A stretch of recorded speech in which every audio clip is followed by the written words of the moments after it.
L'opération est lente, mais elle est déterminante. Ce mardi 16 juillet, le chantier de la passerelle reliant Annemasse à Étrembières a franchi un nouveau cap avec la pose du tablier permettant de passer au-dessus de l'Arve.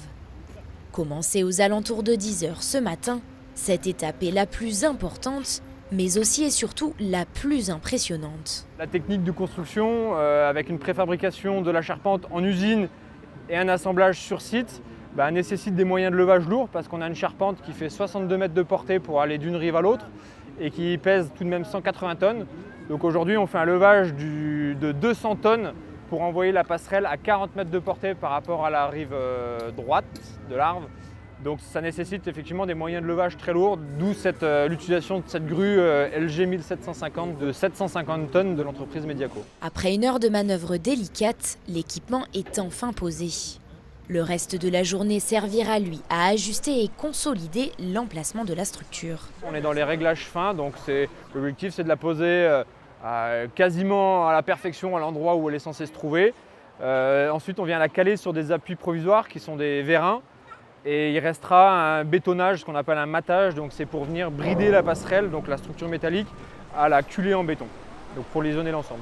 Imaginé en 2017, ce projet est porté par les communes d'Annemasse et d'Étrembières.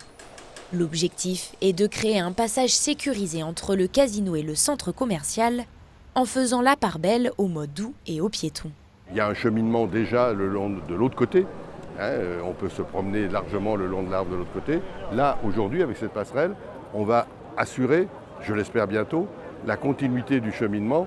Et à la limite, ce sera un circuit parce qu'il y a un autre endroit, on peut rejoindre le passage au-dessus de l'Arve du côté de Gaillard. Et on peut très facilement faire un très beau circuit le long de l'Arve, des deux côtés de l'Arve.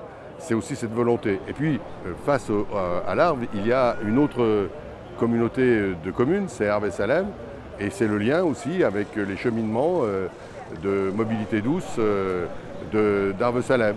Au total, l'équipement nécessite un investissement de 3,7 millions d'euros, dont 1 million financé par la ville.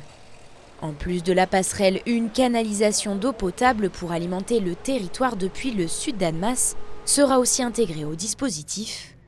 Le chantier, lui, devrait être livré en novembre prochain.